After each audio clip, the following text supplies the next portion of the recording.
नमस्कार दोस्तों, Shri Krishna coaching centre में आप सभी का स्वागत है। आज हम शुरू करने वाले हैं अगला वीडियो। क्लास 10 का चैप्टर फर्स्ट में वास्तविक संख्या का प्रश्नावली 1.1 का उसके पहले कुछ उदाहरण है, जो उदाहरण नंबर 4 आपको बताने जा रहे हैं। और आपका जो ये उदाहरण है, इसके पहले जो हमने सवाल हल किया उदाहरण में एचसीएफ निकालने का यूक्लिड विभाजन प्रमेय का यूक्लिड विभाजन एल्गोरिथ्म के माध्यम से जो हम एचसीएफ निकालते हैं सभी संख्याओं का, वही सवाल जो है उदाहरण नंबर 4 में भी दिया गया है। हम इसमें हल करेंगे और देखते हैं क्या कह रहा है सवाल। कह रहा है कि एक विक्रेता के पास 420 काजू की बर्फियां और 130 बादाम की बर्फियां है। तो 100 यहाँ पे देखिए 420 काजू की बर्फियां और 130 बादाम की बर्फियां दिया यहाँ पर। वह इनकी ऐसी ढेरियां बनाना चाहती है कि प्रत्येक ढेरी में बर्फियों की संख्या समान रहे तथा ये ढेरियां बर्फी की परात में न्यूनतम स्थान घेरे। इस काम के लिए प्रत्येक ढेरी में कितनी बर्फियां रखी जा सकती है।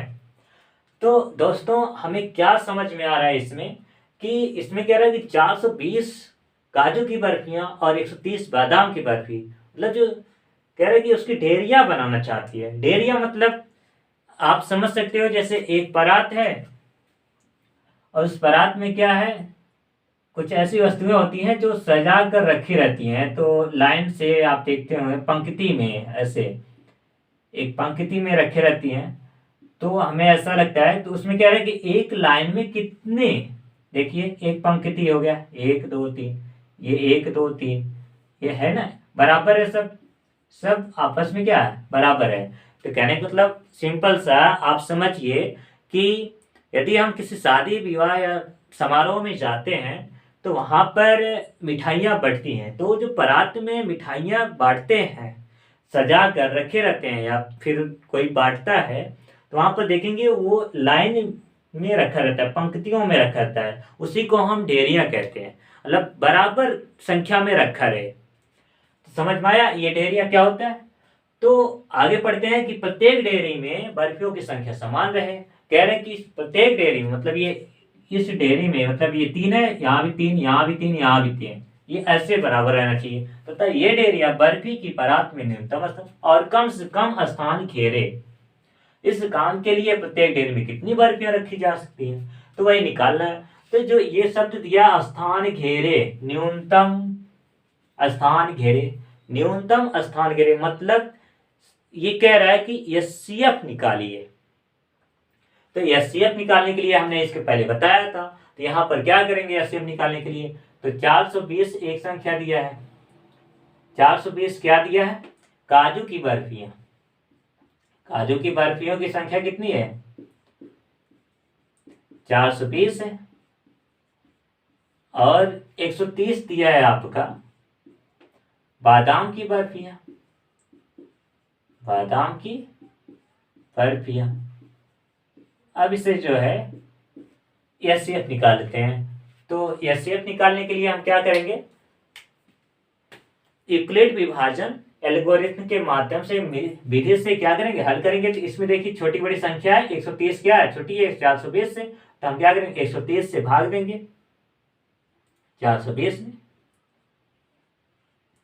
तो 130 कितनी बार जा रहा है, यहाँ देखिए 13 है, यहाँ 42 है। तो यदि हम 13 का पहाड़ा पढ़े कि 42 से ज्यादा ना हो, 13 तिया 39, 3 बार जा रहा है नहीं जा, 13 तिया 39 और यहाँ 0 लगा देना।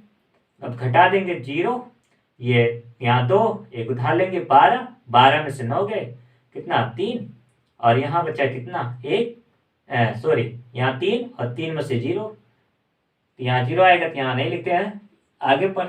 ये 30, अब 30 से भाग देना है, जिस संख्या से भाग दिए थे 130, 130 में भाग देंगे। अब यहाँ देखिए कितनी बार जा रहा है, ये 30 है, यहाँ 130 है, तो 4 बार जाएगा दोस्तों, फिर 3 चौक 12, 4 बार जाएगा, तो 120 होगा ना, 3 चौक 12, 120 आएगा। तो यहाँ घटाएंगे तो कितना आएगा 10। अब 10 से भाग देंगे किसमें, जो पहली संख्या से भाग दिए इससे पहले 30, यहाँ 30 लिखना। अब फिर भाग देना, 10 दिया 30, तो आपका शेषफल कितना आया 0। शेषफल कितना 0, ये रहा। तो ये देखिए, जब शेषफल 0 आ जाए उससे पहले जो जिस संख्या से हमने भाग दिया था वही आपको क्या है, एचसीएफ है। क्या है, एचसीएफ। अब इसे हम स्टेप बाय में लिखते हैं, कैसे लिखना है, ये मिटा दें यहां पर।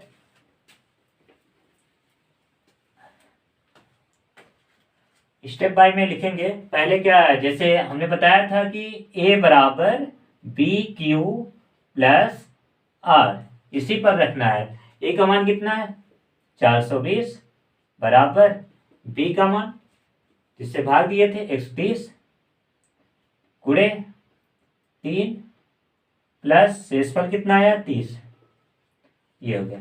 फिर दूसरा स्टेप, ये पहला हो गया था, दूसरा स्टेप ले जाएंगे। यहाँ पर देखिए 130 बराबर 30 गुणे 4 प्लस 10। तीसरा स्टेप कितना है 30 बराबर, यहाँ पर देखिए 10 गुणे 3 प्लस 0। तो यहाँ पर जब शेषफल 0 आ गया तो जो 10 है जिस संख्या से भाग दिए थे वही आपका क्या है, एचसीएफ, ये है। अब कह रहा है कि प्रत्येक ढेरी में कितनी बर्फियां रखी जा सकती हैं। तो जब एचसीएफ आपका निकल गया तो यहाँ हम बोल सकते हैं एक ढेरियों में अधिक से अधिक जो है 10 बर्फियां रखी जा सकती हैं। तो यहाँ लिख देना दोस्तों, एक ढेरी में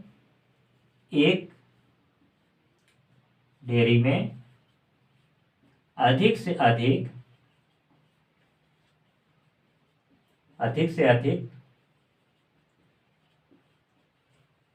10 बर्फियां, यहाँ लिखना 10 बर्फियों को रखा जा सकता है,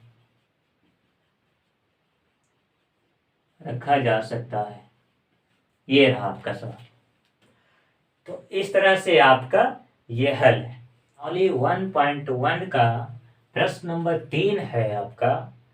इसके पहले हमने उदाहरण नंबर 4 समझाया, जिसमें बताया गया कि शब्दों में शब्द दिया था, सेम उसी तरह जो है प्रश्न नंबर 3 भी आपका है। तो इसमें क्या कह रहा है, इतना बड़ा सा प्रश्न लिख दिया है, लेकिन अब जितने बच्चे हैं वो देखकर कंफ्यूज रहते हैं कि आखिर इसमें पूछा क्या गया है। तो इस तरह से परीक्षा में जब पूछा जाता है तो वहाँ केवल 2 ही संख्याएं दिखाई देती हैं इस तरह की, और जब 2 ही संख्याएं दिखाई देती हैं तो वो कंफ्यूज रहते हैं कि आखिर पूछा क्या है। तो देखिए क्या पूछा है, कैसे समझेंगे इस सवाल को अच्छे तरीके से। किसी परेड में 616 सदस्यों वाली एक सेना मतलब आर्मी की टुकड़ी को 32 सदस्यों वाले एक आर्मी बैंड के पीछे मार्च करना है।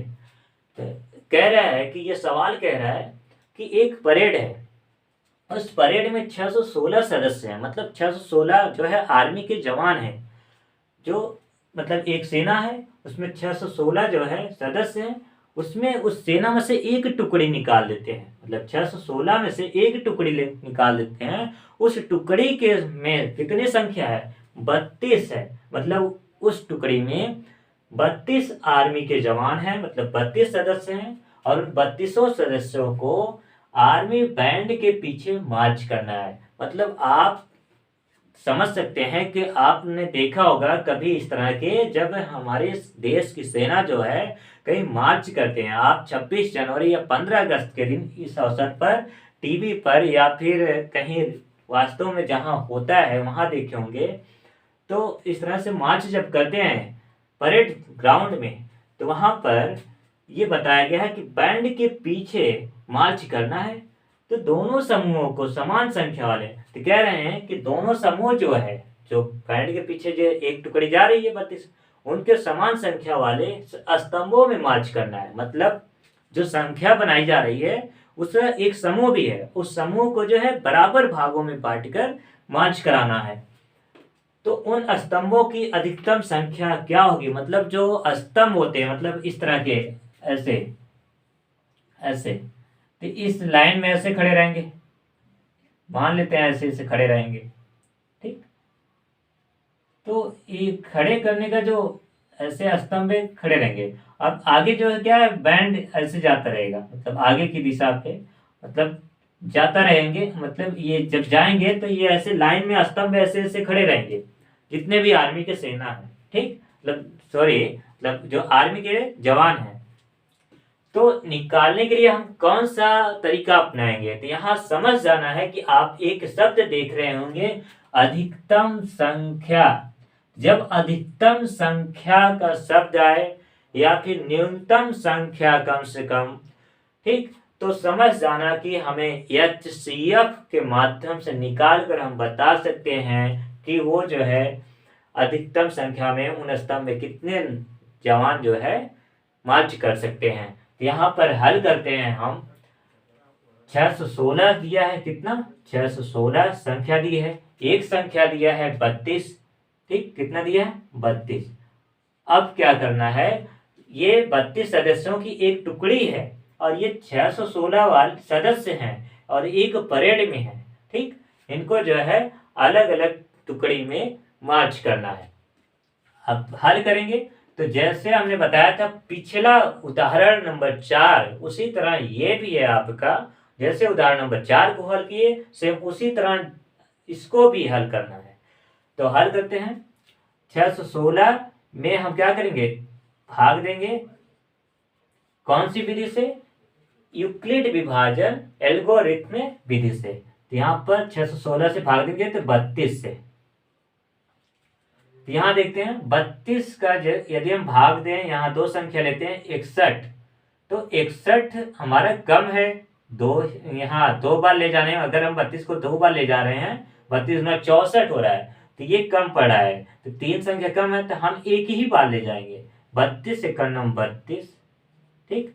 अब यहाँ पर घटा देना, यहाँ एक में से दो तो जाएगा नहीं, तो यहाँ पर उधार लेंगे, तो 11 हो गए, 11 में से 2 गए 9, और यहाँ कितना है 5, 5 में से 3 गए 2, ठीक। अब ये दोस्तों ये 32 है, यहाँ 29 है, तो फिर ये भाग तो जा नहीं रहा, तो हम क्या करेंगे, इस संख्या को उतार लेते हैं, तो यहाँ हो गया 296। अब 296 है तो यहाँ पर देखेंगे कि 9 बार ये जाएगा, अगर आप हल करेंगे तो 9 बार जाएगा, तो कितना होगा 288, ठीक। 9 का गुणा इसमें 32 में करेंगे 288 आएगा, ठीक। अब हम घटा देते हैं, यहाँ 16 में से 8 यहाँ बचा कितना 0, तो 0 बचा, यहाँ कट लगा देते हैं ऐसे। अब क्या करना है, अब ये 8 है यार, जिस संख्या पहले वाले जिस संख्या से भाग दिया, अब उसमें जो है 32 से भाग देना, सॉरी 32 में भाग देना, तो 8 चौक 32, 8 चौक 32, तो ये 4 बढ़ गया, 8 चौक 32 कट गया, शेषफल कितना है 0 आ गया। इस तरह से आपका ये सवाल हल होता है। जब शेषफल 0 आ जाएगा तो इसके पहले वाली जो संख्या से हमने भाग दिया था, ये 8 जो है, यही आपका HCF है, कितना HCF 8। तो ये रहा आपका सवाल। अब हम कह सकते हैं जो उन स्तंभों में अधिकतम संख्या कितना हो सकता है, 8 हो सकती है, मतलब एक स्तंभ में 8 लोग जो है खड़े होकर ऐसे, 8 लोग जो है खड़े होकर एक लाइन में जो है 8-8 का सदस्य बना सकते हैं और उस स्तंभ में खड़े होकर मार्च कर सकते हैं। तो ये सवाल आपको समझ में आया होगा दोस्तों। तो हम अब स्टार्ट करेंगे प्रश्नावली 1.2, जो कि अब ये वीडियो समाप्त होता है आपका। अगले वीडियो में मिलेंगे। मुझे उम्मीद है कि ये समझ में आया है आप लोग को। इसके लिए हम बहुत बहुत धन्यवाद करते हैं।